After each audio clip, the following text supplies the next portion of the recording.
नरेंद्र मोदी ने इफ्ताह किया है नो ट्रेन का, वहाँ पर उनकी आबादी भी हमारे से बहुत ज़्यादा है और ऊपर से देखें जहाँ इस मुल्क में तरक्की होएगी वहाँ पर रेवेन्यू भी जनरेट होएगा और वो खुशहाल होएगा।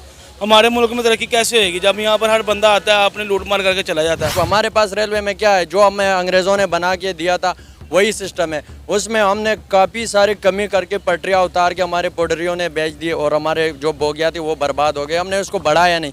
आपने इंडिया की बात की, इंडिया के रेलवे जो निज़ाम है वो दुनिया के, चाइना इंडिया ये दो ममालिक ऐसे, ये दुनिया के बेहतरीन रेलवे निज़ाम है। हमारे अड़ोस पड़ोस में कई जंग हो रही है तो हमारी आसानियाँ पैदा हो जाती है, थोड़े बाहर से डॉलर शलर आ जाते हैं, हमारा जो मुल्क का खजाना है बढ़ जाता है। जय हिंद दोस्तों, स्वागत है आपका हमारे रिएक्शन सीरीज की एक और वीडियो में। और वीडियो का टाइटल है 9 Vande Bharat Express launches, Indian railways makes another record first time in history.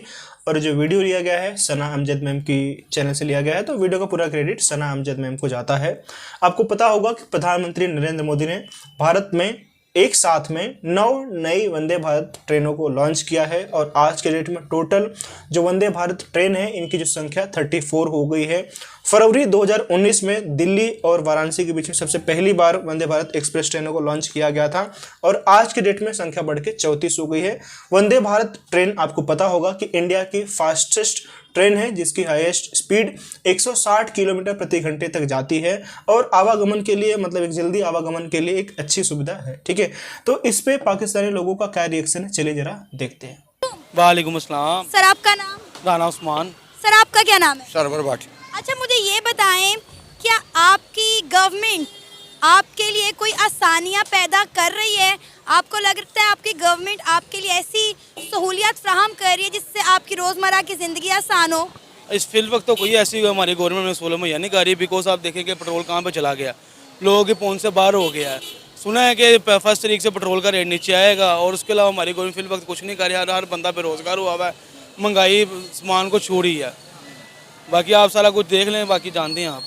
अच्छा आपको पता है आज इंडिया के प्राइम मिनिस्टर नरेंद्र मोदी ने इंडिया के मुख्तलिफ शहरों के अंदर 9 वंदे भारत एक्सप्रेस ट्रेन का आगाज़ किया है, उनका इफ्तिताह किया है ताकि आवाम के लिए आसानी पैदा की जा सके और एक अच्छा रेवेन्यू जनरेट किया जा सके। क्या कहेंगे आप? बिल्कुल सही कह रही है, नरेंद्र मोदी ने इफ्ताह किया है नो ट्रेन का, वहाँ पर उनकी आबादी भी हमारे से बहुत ज़्यादा है और ऊपर से देखें जहाँ इस मुल्क में तरक्की होएगी वहाँ पर रेवेन्यू भी जनरेट होएगा और वो खुशहाल होएगा। हमारे मुल्क में तरक्की कैसे होएगी जब यहाँ पर हर बंदा आता है अपने लूट मार करके चला जाता है। ठीक है, वहाँ पर एक बंदा इफ्ताह कर रहा है, वो सारा कुछ कर रहा है, रेवेन्यू से बहुत जनरेट होगा। वहाँ पर लोगों की वो जो से लोग वहाँ पर उनकी हुकूमत वो एक अपनी अवाम के साथ चल रही है, अवाम को सोचते हैं, अपने अवाम का सोचते हैं। यहाँ हमारी अवाम का कोई नहीं सोचता। यहाँ तो कहते हैं कि बस मेरी जेब भर दो, अवाम जाए बाहर में मर जाए, हमें कोई ज़रूरत नहीं है अवाम की। वो अपने को देखते हैं, लेकिन वो है देखें चांद पे चला गया, वो उसने तरक्की की है। यहाँ जो है जो तरक्की करता है उसको जेल में डाल देते हैं, अंदर डाल देते हैं। वो कहते हैं इसने मोटरसाइकिल पे कैसे गाड़ी चला ली, मोटरसाइकिल बिजली पे कैसे चला ली। वो बाबा उसको अप्रिशिएट करो, उसको कम से कम सहूलतें दो कि वो भी कोई आपके साथ करे। सर यही तो फ़र्क है ना इंडिया में और हम में। उनकी हुकूमत आवाम का सोचती है और आवाम अपनी हुकूमत का सोचती है, उनका साथ देती है। लेकिन यहाँ पे हर चीज़ें ही बरक्स हैं। अब देखें कि हमने एक लाहौर के अंदर ऑरेंज ट्रेन शुरू की थी, वो भी खसारे में जा रही है। वो सदैव खसारे में जाएगी, इसलिए खसारे में जाएगी कि अफसरों का पेट भरेगा तो वो सही चलेगी ना। वो तो सारा कुछ आप ही लपेटी जा रहे हैं। वो 10 रुपए की चीज़ बाहर से आती है, वो मैं कहते हैं ये 50 की आई है, तो वो कैसे पैसे पूरे करेगी? उनको क्या फ़र्क पड़ता है? चल जिनके घरों में फ्री सारा कुछ जा रहा है, एक अफसर लगा हुआ है उसके घर मुर्गी भी फ्री जा रही है, दूध भी फ्री जा रहा है। मरेगा तो वो गरीब आदमी जिसने सुबह से लेकर शाम तक मजदूरी करनी है। जब उसने रात को घर जाना है तो उसको बिजली का बिल देना पड़ना है, बच्चों ने कहना दूध नहीं है, तो मर तो वो गरीब आदमी गया। इनों का क्या है? कोई लंदन बैठा हुआ है, कोई दुबई बैठा हुआ है, कोई कहीं जा रहा है, सरकारी पेट्रोल मिल रहा है, हर चीज़ इनकी फ्री है। ये अवाम का सोचते नहीं। किसी पूछें बैरोक्रेट को, उसको पूछो कि प्याज का भाव क्या है, वो कहेगा मुझे पता ही नहीं प्याज का भाव क्या है, मैंने कभी खरीदा ही नहीं। हमसे पूछे ना गरीब आदमियों से जिसने सुबह से लेकर शाम तक मजदूरी करनी है। छोटी सी आबादी है पाकिस्तान की, हमसे वो नहीं संभाली जा रही और इंडिया इतने सूबों को लेकर चल रहा है। इंडिया के प्राइम मिनिस्टर नरेंद्र मोदी के आते आप देखें कि इंडिया ने कितनी दिन दुगनी रात चुगनी तरक्की की है। मैं कहता हूँ कि इंडिया इतनी की तरक्की कर रहा है, उसने सुई से लेकर जहाज तक अपना बना लिया है। पिछले दिनों में सुना है वो चांद पर पहुँच गया। हम यहाँ इछरा तक नहीं पहुँचे अभी। हम इछरा जाने के लिए लाइन में खड़े होते हैं कि वहाँ कब पहुँचेंगे हम। तो वो तरक्की करेगा क्योंकि वो अपनी आवाम का सोचते हैं। वो सोच ही जाएंगे उन्होंने। लोग अपना पेट भरने का नहीं सोचते, वहाँ पर लोग सोचते हैं कि सारों के साथ मिलकर चलना है। हमारे मुल्क के जो ब्यूरोक्रेट है, बड़े अफसरान है, उन्हें पेट्रोल का गाड़ी का पेट्रोल मिलता है, गाड़ी मिलती है, 10-10 कनाल में घर मिलता है, 5 जिन्हें घर में रहने वाले 10 सर्वेंट मिले हुए हैं, ड्राइवर लहदा सहूलत लहदा है। ये लोगों का सोचें जो लोग गरीब अवाम है। आप यहाँ पर देख रहे हैं सारे लोग कैसे बेरोजगार हुए हुए हैं। हर बंदा यहाँ पर काम कर रहा है, लेकिन फिर भी एक पहले होता था एक बंदा काम करता सारा घर खाता था, अब सारे घर वाले काम करते हैं फिर भी खाना पूरा नहीं होता। इस मुल्क ने कहाँ तरक्की करनी है। लेकिन सर आप ये देखें ना कि इंडिया जो है वो अपनी मौशियत को बढ़ाने के लिए नए नए तरीके भी तो दरियाफ्त कर रहा है। अब आप देखें वो जब भी किसी दूसरे मुल्क में जाते हैं बातचीत करने के लिए या किसी मीटिंग के लिए, तो वहाँ पे इन्वेस्टर को कहते हैं कि आप आएँ हमारे मुल्क में आके इन्वेस्ट करें। अभी रिसेंटली जो हमारे निगरान वजीर आज़म हैं वो यूएन की मीटिंग के लिए गए हुए थे और वो वहाँ पर क्या करके आए मीटिंग में, कोई भी मुआहिदा कोई भी अच्छी डील वो उनके साथ करके नहीं आए, जैसे गए थे वैसे वो वापस आ गए। मेरी बात सुने, इस मुल्क में अगर इन्वेस्टर आता है ना, इन्वेस्टर डर जाता है। ये प्रॉब्लम भाई मतलब यहाँ पे खाली पाकिस्तान का ही नहीं है, इंडिया का भी वही हाल है। यहाँ पे भी जो गवर्नमेंट ऑफिशियल्स होते हैं जहाँ पे मतलब रिसोर्सेस उनको बहुत ज़्यादा मतलब कंज्यूम करते हैं, ठीक है, बट उतना ज़्यादा नहीं है। मतलब वहाँ पे एक लिमिटेशन है, अभी भी एक लगाम लगी हुई है। सर्वेंट कितने होने चाहिए, 4 होने चाहिए, 3 होने चाहिए, 10 नहीं है मतलब, ठीक है। बट इसका प्रॉब्लम इंडिया में भी है और अगर इस पर अगर वर्क किया जाए जल्दी से जल्दी तो और मतलब दिन दूना रात चौगुना इंडिया और भी तरक्की करेगा। किधर मुझे मनी, मेरे जो पैसे हैं ये हुकूमत ने टैक्स इतने डाल देने, तो वहाँ पर इन्वेस्टर यहाँ पर है कैसे इन्वेस्टमेंट करेगा। अब एक इन्वेस्टर आता है वो कहता है मैंने चीज़ लेनी है, वो कैसे लेगा जब उसे पता है कि यहाँ पर 30% टैक्स डाल देगा, बिजली के बिल ना सारा, वो कहेगा यार इससे अच्छा मैं किसी और मुल्क जाकर इन्वेस्ट कर लूँ। यहाँ पर वो कहते हैं कि सारी हमें इन्फॉर्मेशन दें, आपका पैसा कहाँ से है, कहाँ से है। इन्वेस्टर लोग हैं, इन्वेस्टरों के पास पैसा होता है। ट्रायल करने गए थे, जैसे हम आउटिंग करने जाते हैं ना बच्चों को लेकर चिड़ियाघर में या कहीं लॉरेंस में, वो इसी तरह गए थे, उसी तरह खा पी के वापस आ गए हैं और आगे कह देंगे जी 10 करोड़ रुपया लग गया, ये अवाम की जेब में से निकालो। देख लेना आते हुए बिजली का बिल बढ़ा देंगे, वो जो खर्चा हुआ वो उन्होंने हमारी जेब से निकालना है। सर अब आप देखें डॉलर की कीमत तो कम हो रही है लेकिन महंगाई कम नहीं हो रही। पहले हम कहते हैं महंगाई इसलिए ज़्यादा है क्योंकि डॉलर ऊपर जा रहा है, अब तो डॉलर की कीमत में कमी आ रही है। डॉलर को गरीब आदमी से डॉलर का क्या तल्लक है। गरीब आदमी ने तो कसम ले लें, गरीब आदमी ने तो डॉलर की शक्ल भी नहीं देखी होगी। डॉलरों का जो सिस्टम है वो ऊपर लेवल पर ही है, उनका ही कम होता है उनका ही बढ़ता है। जब ज़्यादा हो जाते हैं वो कहते हैं अब इसको कम कर दो, जब कम हो जाते हैं कहते हैं इसको ज़्यादा कर दो। हमारे मुल्क का निज़ाम जो है ना बड़ा गड़बड़ है। अब चीफ जस्टिस साहब आए हैं, देखें अल्लाह करे वो कोई ऐसा कदम उठाएं। हाफ़िज़ कुरान साहब आए हैं हमारे जो हैं आर्मी चीफ साहब, वो कुरान पढ़ें, उसमें देखें कुरान में क्या लिखा है अवाम के लिए, गरीब के लिए क्या लिखा है, उस पर अमल करें तो तभी कुछ होगा। वरना अदरवाइज तो अगर ये फिर ही उन्हीं को मुल्क दे देंगे जिनके पास पहले था तो फिर मुल्क का बेड़ा गर्क ही होगा। मुल्क का हाल बहुत बुरा होगा। फिर यही है, सुबह से पता लग जाता है कि जी रात को किसी से पैसे छीन लिए, गन पॉइंट में किसी को मार दिया। इस मुल्क में फिर यही होगा। क्राइम रेट बढ़ गया ना बहुत ज़्यादा, इतना ज़्यादा बढ़ गया है कि अब हम घर में पैसे ले जाते हैं वो भी सोचते हैं कि यार रास्ते में कहीं छीन तो ना ले कोई। इसलिए अब इस मुल्क का जो है ना अब अल्लाह ही है, अल्लाह ऊपर से ही कोई आए, अल्लाह ही फरिश्ता भेजे जाके दुरुस्त करो। वरना अदरवाइज़ ये जो सियासतदान है हमारे मुल्क के, ये इस मुल्क का कुछ भी नहीं करेंगे। आगे तकरीरें करेंगे हम ये कर देंगे, बाद में कहेंगे जी हमें तो पता ही नहीं था कि मुल्क का ये हाल हुआ है। तो सर हम इंडिया से फिर कुछ सीखते क्यों नहीं है? वैसे हम इंडिया को तनकीद कर सकते हैं बैठ के हमारे सियासतदान, लेकिन इंडिया से कुछ सीख नहीं सकते। जिस दिन हम सीखेंगे उस दिन ठीक हो जाएंगे। हम सीखना ही नहीं चाहते, हम जानबूझकर उधर से मुंह इधर फेर लेते हैं। हमारे मुल्क का जो हाल हुआ है इसीलिए हुआ है ना। अगर हुक्मरान नीचे देखें गरीब आदमी का तो कुछ बेहतर करें। जब उनको कोई बताता है कि जी गरीब आदमी मर गया, वो कहता है एक मरा 2 और मार दो।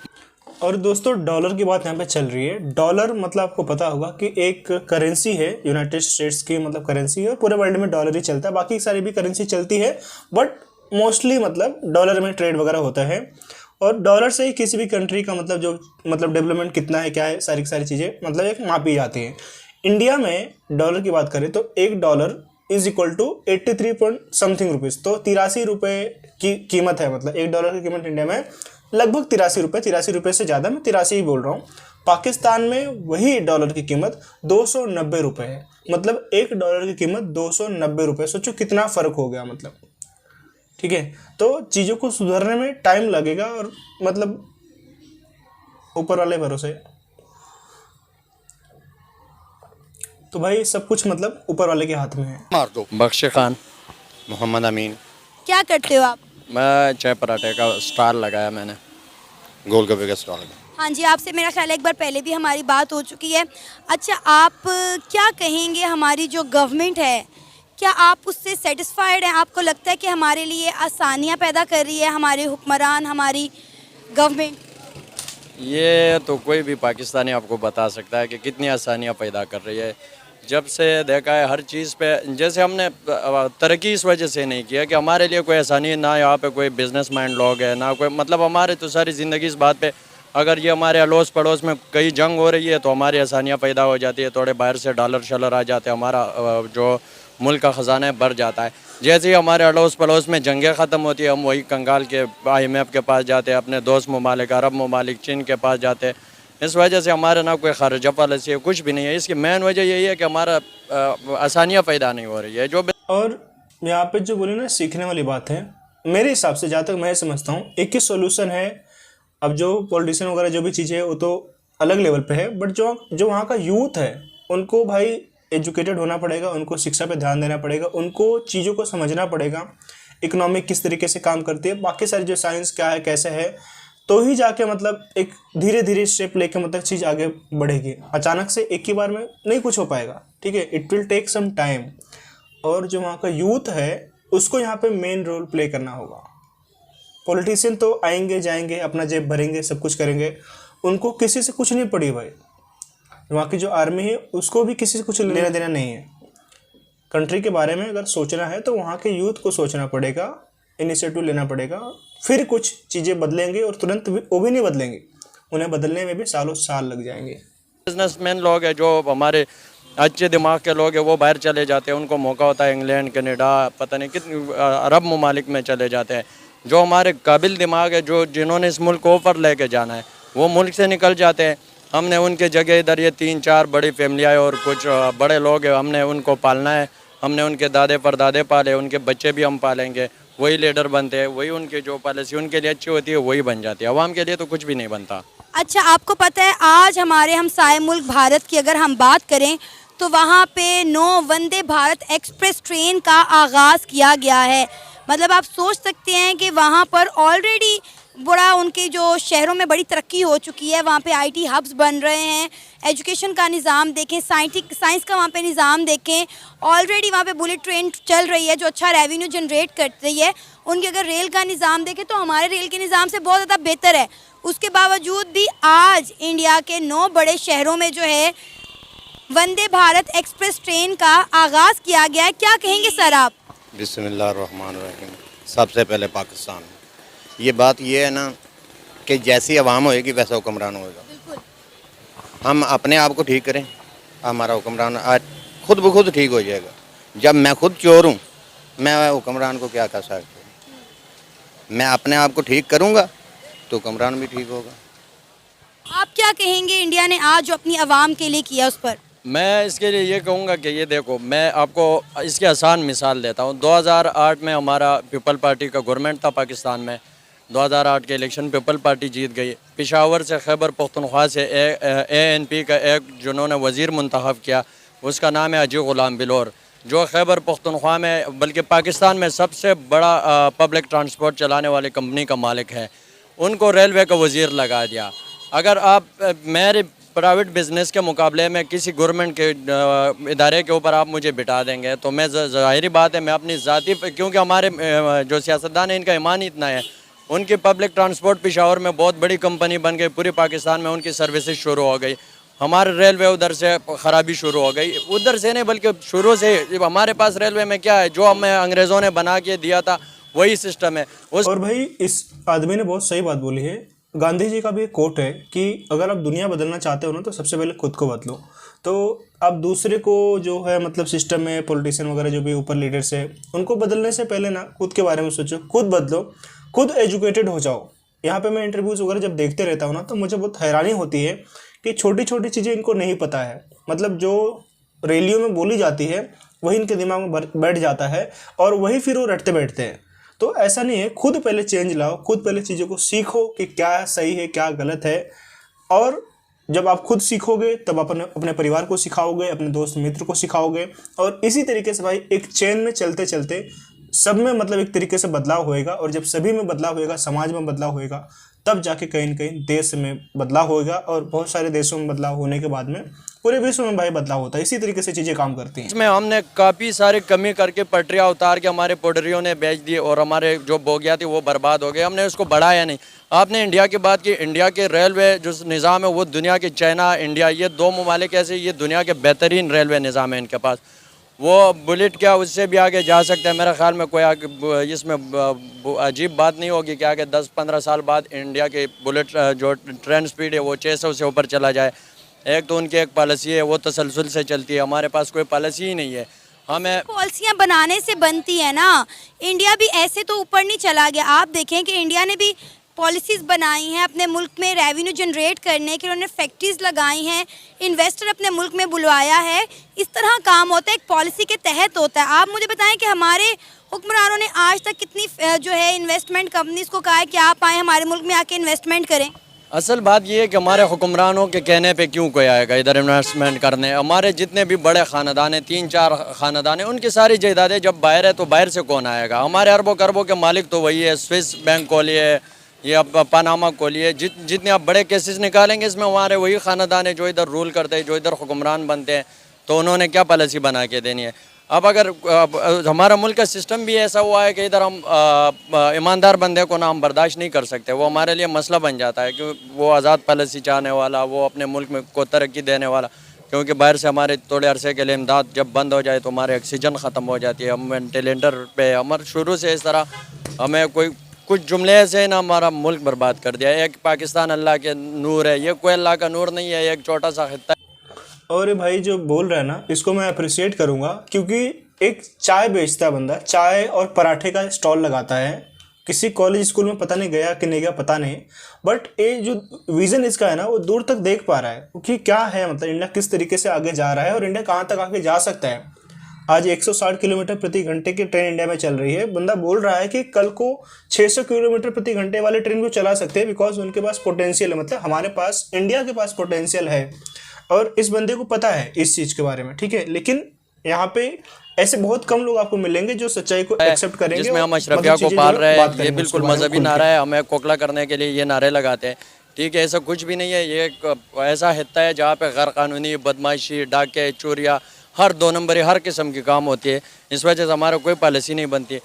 मैंने देखा है रोड बाद में पहले बनती है और कटर के लाइन बाद में डलवाने होते हैं। रोड बना के उसके बाद कटर। हमने रेलवे की क्या पॉलिसी बनानी है? हमारे पास एक लाइन बिछाने, पानी की पाइप गुजारने के लिए हमारे पास कोई पॉलिसी नहीं है। हमारे इंजीनियर्स को नहीं पता होता। सरकारी चीज़ें हम खुद आवाम भी बर्बाद करते हैं। हमारे रेलवे का हालत देखो, नीचे आ रही, ऊपर क्यों नहीं जा रही? इसकी वजह ये है नाअहल लोग है, कोई उसमें हल है नहीं। वो जो लीडर, इन चीज़ों का कोई तो अब हल होगा ना, इस तरह तो नहीं हम अपने चलाते रहना, चलते रहना। कोई हल इसका यही है कि जब इस मुल्क को दो तरीके से ठीक हो सकती है, या खूनी इनकलाब, या जो जनरल हमीद गुल बात कर रहा था कि सॉफ्ट इनकलाब, जो नरम हो, जिसमें खून खराबा ना हो, जिसमें तबाही ना हो, जिसमें टकराव ना हो, जिसमें हमें वोट डालने की इजाज़त दे। आवाम जिसको मुंतखब करे उनको 5 साल दे। वो अगर 5 साल में कुछ कर सके, ठीक है। उन्होंने जो पॉलिसियाँ बनाई है, अगर वो हमें शॉर्ट टर्म पॉलिसियाँ बनाती है, मेट्रो ट्रेन बनाते हैं, डैम नहीं बनाते। हम एक छोटा सा पुल बनाते हैं, लेकिन हम रेलवे ट्रैक इसलिए नहीं बिछाते। उसमें कराची से पेशावर या लाहौर से पेशावर उसमें 8 साल 6 साल लगते हैं। और हम वोट इस बात पे देते हैं कि हमारी गली बन गई तो ठीक है। गली तो एक रात में बन जाती है। हमारे सियासतदान हमें दिखा देता है भाई ये आपकी गली बन गई है, तो हम लॉन्ग टर्म हमारे पास कोई पॉलिसी नहीं है। हमारे माहौलियात के लिए हमारे पास कुछ नहीं है। हमारे एजुकेशन सिस्टम है वही अंग्रेज़ों वाला है। हमारा पुलिस सिस्टम है। इन सारी चीज़ों को अपडेट करने की ज़रूरत है। हम अखबार से रेडियो पे आए, रेडियो से टीवी पे आए। बहुत सही बात इसने फिर से बोली, मतलब बहुत सुलझा हुआ इंसान लग रहा है कि रिलीजन के नाम पे देश नहीं चलते भाई, देश पॉलिसी पे चलते हैं। मतलब किसी भी रिलीजन के नाम पे, आप किसी भी रिलीजन का नाम मैं नहीं ले, बस वर्ड रिलीजन यूज़ कर रहा हूँ। किसी भी कंट्री में किसी भी रिलीजन के नाम पे अगर कोई कंट्री चला रहा है तो कंट्री कभी भी आगे नहीं जा सकती है। कंट्री चलती है पॉलिसी के दम पे। पॉलिसी मतलब जो योजनाएं होती हैं लोगों के लिए या फिर समाज के लिए या फिर सबके लिए, देश के लिए, उसी पे काम करना चाहिए, उसी पे बात करना चाहिए और उसी के बारे में सोचना चाहिए। और कभी भी मतलब जो प्लेज होता है, जो प्रतिज्ञा होती है, वो पॉलिसीज़ के ऊपर लेनी चाहिए, मतलब योजनाओं के ऊपर लेनी चाहिए, मतलब किसी भी रिलीजन के ऊपर नहीं लेना चाहिए। टीवी से अभी इंटरनेट पे है। इंटरनेट में 3G 4G, अब दुनिया 6G से भी आगे निकल रही है। तो हम वही अखबार वाला 1990 70 वो किसे ख़त्म हो गए। आप अपने आप को अपडेट करेंगे दुनिया के साथ। अगर आपने भागना है ना तो वो वाला दौर नहीं है कि आप आहिस्ता। बिल्कुल सही आप कह रहे हैं कि 21वीं सदी चल रही है, अगर हमने दुनिया के साथ भागना है तो अपने आप को अपडेट करना पड़ेगा। बड़ी अच्छी बात की आपने। आपका नाम? मुजाहिद। मुजाहिद साहब क्या करते हैं? मैं इधर कहाँ वेटी करता हूँ। आप मुझे बताएं कि आप अपनी हुकूमत से, हुकूमत पाकिस्तान से खुश हैं? नहीं खुश जी, हालात आपके सामने हैं। हालात जो दिन ब दिन ख़राब होते जा रहे हैं, नहीं हैं खुश।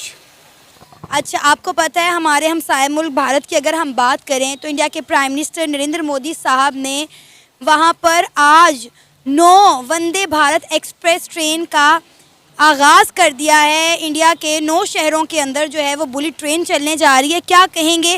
वो दिन ब दिन अपनी आवाम के लिए आसानियाँ पैदा करते जा रहे हैं और हम दिन ब दिन अपनी आवाम के लिए मुश्किलात पैदा करते चले जा रहे हैं। जी जी, वो हमसे बहुत ऊपर हैं, वो बहुत आगे चले गए हैं। इंडिया और हमारा मुवाजना हो भी नहीं सकता, वो हमारे से बहुत ऊपर है। हम तो बहुत पीछे रह गए हैं। हमारा तो बांग्लादेश से भी नीचे नंबर है। इंडिया को आप क्या समझते हैं? इंडिया इस टाइम हमारे से बहुत ऊपर है। हाँ, हमारे आप देख लें, इधर तो कोई हाल नहीं है, इधर मुल्क दिवालिया हो रहा है। तो इंडिया वाकई हमसे बहुत ऊपर है। तो सर ये जो फ़र्क है इसको ख़त्म भी तो करना है ना। आपने, हमने, हमारे हुक्मरानों ने मिलकर करना है। हम कब तक यही कहकर अपने आप को तसल्ली देते रहेंगे कि भाई वो आबादी में बहुत बड़ा मुल्क है, उनकी इकॉनमी बहुत ज़्यादा है। हमने अपने मुल्क के हालात भी तो बेहतर करने हैं, कुछ तो बेहतर करने हैं। हाँ, तो अच्छा लीडर आना चाहिए जो ये हालात अच्छे कर सके। हम भी इंडिया से ऊपर जा सकते हैं। अभी देखो तुर्की को देखो, उसमें अच्छा लीडर आया तो तुर्की अच्छा हो गया है। महातीर मोहम्मद। और इंडिया में भी ऐसे इंटरव्यू होते हैं, बहुत कम ऐसे लोग होते हैं लोग, हर जगह होते हैं, ठीक है। और जो इंडिया की करंट रूलिंग गवर्नमेंट से खुश नहीं होंगे, मतलब ऐसे भी लोग आपको मिल जाएंगे। बट 100 लोगों से अगर आप पूछोगे ना, मतलब काम को लेके, तो 60 से 65 या 70 लोग बोलेंगे कि दे आर हैप्पी, वो खुश है। मतलब सरकार जिस तरीके से काम कर रही है उससे उनको कोई भी तरीके की, मतलब कोई भी शिकायत नहीं है। पाकिस्तान में 100 के 100 लोगों से पूछोगे ना तो 100 के 100 लोग यही बोलेंगे कि हाँ भाई, हम करंट रूलिंग गवर्नमेंट से या उनके काम से खुश नहीं हैं। देखो मलेशिया को तरक्की याफ्ता मुल्क बना दिया है, तो हमारे में भी अच्छा लीडर चाहिए आएगा। तो हमने हमेशा इंडिया के प्राइम मिनिस्टर नरेंद्र मोदी पर तनकीद की है।